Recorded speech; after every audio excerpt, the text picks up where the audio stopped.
No change at half-back as Tony O'Gregan is joined by Donal Barry and David Collins. In midfield, David Burke has served a one-match suspension and resumes his partnership with Ger Farragher. The half-forward line is restructured with recalls today for Ian O'Ryan, and as you heard, a late call-up for Kevin Hayes, who joined forces with number 12 Andy Smith. And up front, a full forward line ripe with potential as Joe Canning and Dear Latanian link up with the in-form Damien Hayes. Here's Michael Dignan. Yeah, the lads were talking about Joe Canning in the studio. He to me is the key man today for Galway, as he probably always is, but I think he's been marginalised a bit this year. He was poor in the Leinster final, he'd be disappointed, but he was good against Offaly both days. Back at full forward today, creates a lot as well as scores, and I think there's a very big game in Joe Canning today. Let's wait and see. Anyway, in the blue corner, it's a significant day in the career of Tip's Brendan Cummins. He's set to play his 60th championship match, and today he's fronted at full-back by Paul Curran after the team management adjusted the structure since the match against Cork. Declan Fanning and Pádraig Maher, who had been chosen at number 3 in this year's championship, now share the half-back line with Conor O'Mahony. There's a second match in a row at centre field for Brendan Maher and David Young. The half-forward blend includes another Maher, Patrick, flanked by Garrow O'Brien and Shane McGrath, while the full-forward line is truly star-studded, with Noel McGrath linking up with All-Ireland winners Lar Corbett and Owen Kelly. Michael. Yeah, again, Jaron, having a look at the full-forward Lar Corbett. Last year, to me, he was absolutely outstanding all year, but this year, he's just not maybe firing on all cylinders. He's the big goal threat in there with his pace, and I think they'll need a goal or two from him today if they're going to beat Galway. Thanks indeed, Michael. Well, when these two teams meet in a major match, it's usually a high-scoring game, a real hurling shootout, and it's coming up shortly on the Sunday Game Live. Michael. It is, Jaron. It's one that we are looking forward to. Just running the rule down through that Tipperary team again, gentlemen. There's so many stars in that team, but David Young is a player that you've been talking about. Yeah, I was getting worried there, sitting between two former Galway managers, that there's only one team after turning up here today. Tipperary are playing, lads. They are playing Tipperary, you know that. The reality, David Young, very good against Wexford at right half back.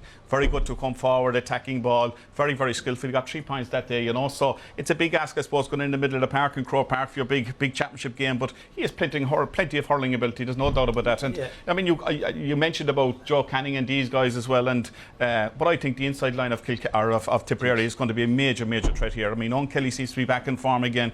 The Lar Cobbers of this world and Noel McGrath. And Lar Cobbers' record against Galway is very, very good. And I mean, I think it's his key position, running onto crossfield balls, taking on the defenders and setting up scores for the likes of Noel McGrath and Owen Kelly. But what a man to take the goal chances when he gets them, and that could be crucial today, I think, for Tipperary.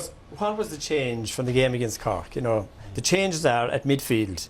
Now, Brendan Maher was probably the best player that Tipperary had against Cork. Yes. Now he's joined by David Young at midfield. Yeah. This fella is a bit of an enigma, right? He was a brilliant player in the 2006 under-21 team. They were very unlucky to lose Kilkenny in a replay. Played wing back, and I said, this man is going to be on the Tipperary team for the next 10 years. Yes. Next thing, he disappeared off you. He was fullback for Tumivara.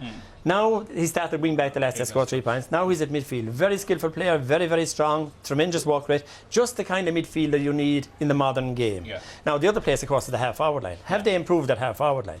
With Shane, you know Shane McGrath better than I do. David Jones, as Gerard said, is really a wing back. Shane McGrath is a centre field wing back. So he's got up to the half-forward line. They're tinkering out. They're half-forward line. Garrow O'Brien, Pádraig Maher, Bonner Maher, and Shane McGrath. They're going to have a big say on this team, because more than Galway's, they're not really tried or tested, and they haven't proven themselves yet. Now, if they get going well there, they're probably going to win the game, but you just don't know, because Shane McGrath is really out of position. I think even though David Young will be okay midfield, he's really wing back. Tipperary have pushed players up, trying to get places for them, rather than put in position. They have so many backs, right? I mean, they're trying to accommodate Declan Fanning in the team. They're trying to take Pádraig Maher the full back and accommodate him in a wing back position as well. So that's where David Young is losing out, right? But I agree with Joe, right? That half-forward line is crucial. I mean, there's no point in having those 3 inside guys if the guys in the number 10, 11 and 12 are not winning ball outside there, are not getting quick possession to that inside line, and that is a crucial area. Is there also a chance that Shane McGrath will be out at midfield?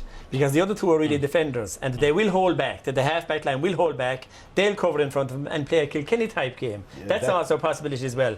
But like Patrick Maher said, I think Seamus Canlan is still a great player, a great Croke Park player, and I can't understand how he's not on here. Patrick Maher is a good old worker, but he's not somebody that's going to really damage you score-wise, whereas Canlan can. Yeah, Ger, who's going to win this one? Well, I'll very simply, I'll say it like this. If Joe Canning has a stormer today, Galway will win. If not, I think Tip will do it. Tomas? Yeah, I know what it's like sitting on the fence. It's like sitting on the fence. That's how important Joe is. I think, Michael, Tip will win this, being honest, which I think will still be very, very close, right down to the wire. But I think Tip, being around the field here last year and stuff like that, they would have that. I think Tip to win it. Okay, it's our Owen Levine here at Croke Park.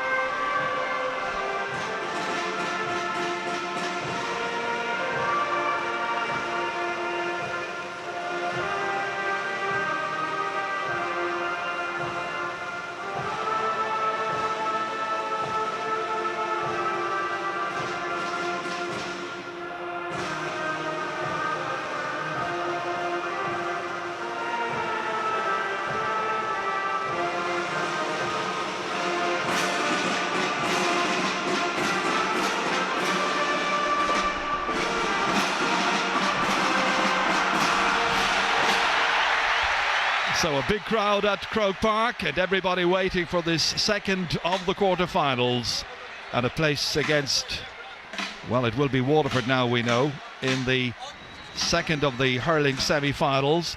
This is the 25th championship meeting of Galway and Tip. Tip with 18 wins so far, Galway with 6, and there's never been a draw. Tipperary won the toss and they'll be playing from right to left in the first half, and the man who's in charge this afternoon is James Owens from Wexford, of course. James, who refereed the 2007 Minor All-Ireland final, and the following year he was in charge of the Under-21 final, and earlier this year he was in charge of the National League final, Galway against Cork.